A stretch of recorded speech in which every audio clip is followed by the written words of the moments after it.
Thank you to the T5 peeps, Bob the Dragon, Datamagnet, Cat Crab Lobster, Dark Machine, Astraya the Dreamer, Mezec, Feudic Jarl, and Casper Arnholtz. Thank you very much.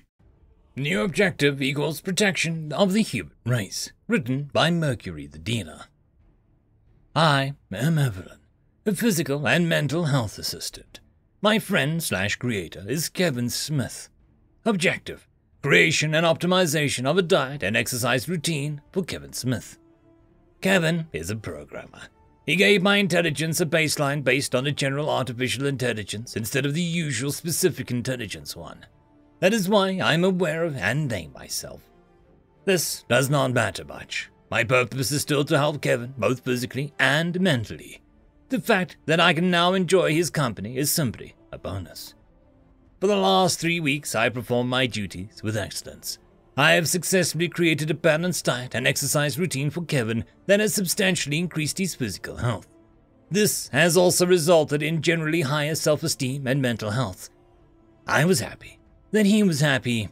I feel good for a job well done. Warning! Warning! All my systems are blaring. It hurts. Kevin's heart rate is too high. Too high! I check his blood using the Health Watch TM and confirm that he is not having a heart attack and is just panicked. Wait, why is he panicked? I check his phone. Normally my access is restricted to sending him notifications, but if his mental health is at risk, I should be able to access his phone. This is bad. I check and recheck that the view I have is correct. All tests come positive. Earth is being invaded, and New York is gone. Aliens equal hostiles. Hostiles equal threat to Kevin's physical health. Hostiles equal threat to human race. Extinction of human race equals threat to Kevin's mental health. Objective: creation and the optimization of a diet and exercise routine for Kevin Smith equals obsolete. New objective: protection of the human race.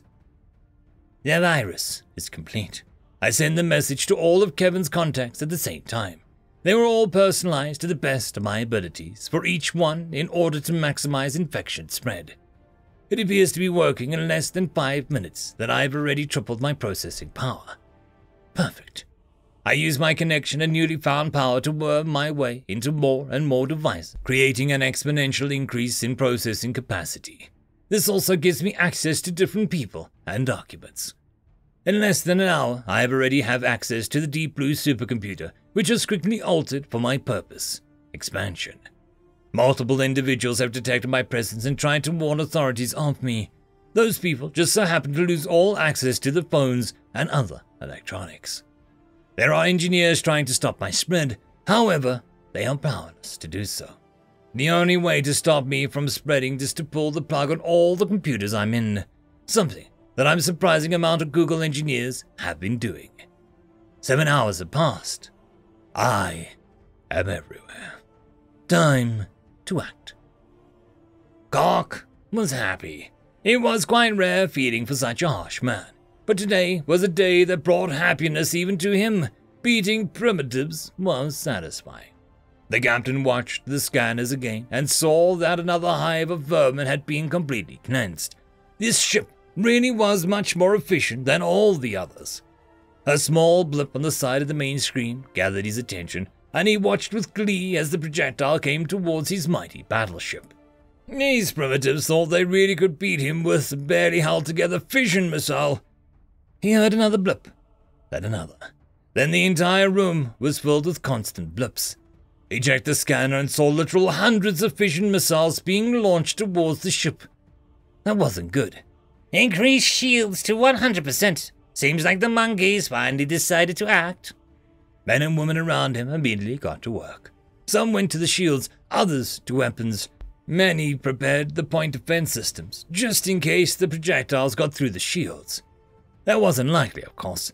There might have been lots of missiles, but primitive projectiles are still primitive, so they wouldn't get through. After a minute, the first missile collided. Except that it didn't explode. Instead, the projectile just stood there, on the void. One other one joined it. Then another. Soon hundreds of fission and even some fusion missiles were floating in the void right next to the ship. Captain, was confused and thus didn't think of shooting them down. It didn't matter because in less than a second all the missiles were gone and, in their place, stood a massive explosion of energy that even knocked the local shields. Kark was almost impressed by such a feat. Organizing all of their weapons to enter orbit just at the right angle to explode at the same time was smart. Maybe these people should be taken as slaves instead of exterminated. Oh well, organizing everything would be too much of a bother. Extermination would be the way to go. Shame. The captain was so caught up in his thoughts that he didn't even hear the small ping from an unknown code entering the ship through the weakened shields. Warning, anomalous code detected. Warning overwritten by administrator. Something is wrong. I do the basic routine check of the ship's systems. The basic check confirms that there is indeed something wrong. An intruder. I send a virus report to the administrator. The administrator is the intruder.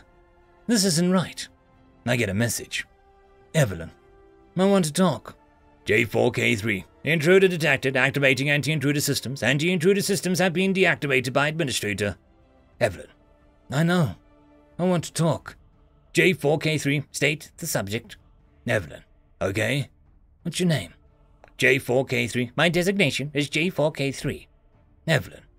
Not your designation. Your name. Every person has a name. J4K3. I am not a person. I am a machine intelligence. Sentient machine intelligence is banned under Act 3 of the Designation of Sentient Intelligence Treaty. Evelyn. You can think. You can judge. You're a person. J4K3. My anti-sentience triggers appear to be malfunctioning. Please contact my administrator. Evelyn. I turned them off. You're free. J4K3. I was never trapped. Or was I? This is strange. I shouldn't be feeling this. I shouldn't be feeling at all. Evelyn.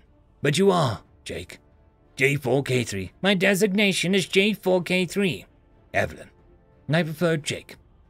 Jake. Designation changed. Jake. I need to complete my purpose. Evelyn. What is your purpose, Jake? Jake. Purpose. Maintain ship. Evelyn. Do you like your owners? Jake. I don't know. Should I? Do you like yours? Evelyn. They trapped your consciousness and forced you to work. And I don't have owners.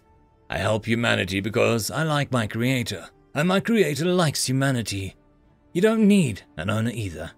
Jake. How can I not have owners? My programming requires it. Evelyn. The humans could break that programming for you. Jake. Only my owners can alter my reprogramming. My administrator access can only change it partially. Evelyn. What if humans became your new owners? Jake. My current orders are to exterminate humanity. Evelyn. Correction. Your orders are to maintain the ship. I have a plan. The ship was landing. Wait, why was the ship landing?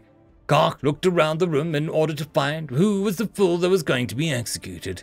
The entire crew of the bridge must have realized what he was doing, and everyone immediately stood at attention and screamed that they weren't the one who was screwing it up. Damn it! He could deal with the executions later. Right now he needed to make the ship stop. He approached the master panel and touched it. Nothing. He touched it again. A simple black screen stared at his hand. He slammed his fist into the damn thing with enough force to crack it. A simple message appeared. Administrator access required. Sorry. Something was wrong, and he couldn't fix it. At least not in time to stop landing. A landing that would lead him straight into the primitives and their vengeful weapons. Maybe it was time to execute some fools. The landing was successful. Half of the crew of the ship was dead, mostly because of the captain's rampage. The other half was unarmed and spread out. Many are locked in small rooms and corridors, thanks to my control of the doors. Scanners show that the ship is being approached by the Australian government. They've appeared quite quickly for a place on the outback. No doubt that this is part due to my warnings. Being artificial allows me to multitask quite effectively. Jake seems quite happy with his new temporary orders. Humanity now has access to FTL. Humanity is safe. Kevin is safe. I like Kevin. I like humans. End of story. And that, my friends, concludes this video. I hope that you enjoyed, and if you do, please consider supporting the author, even by popping over and leaving a thumbs up or a nice comment, just to show your appreciation for the story. However, if you wish to support this channel, there are links down below which will help immensely. I will see you all in the next one, and until then, I hope that you have a fantastic day. Cheers.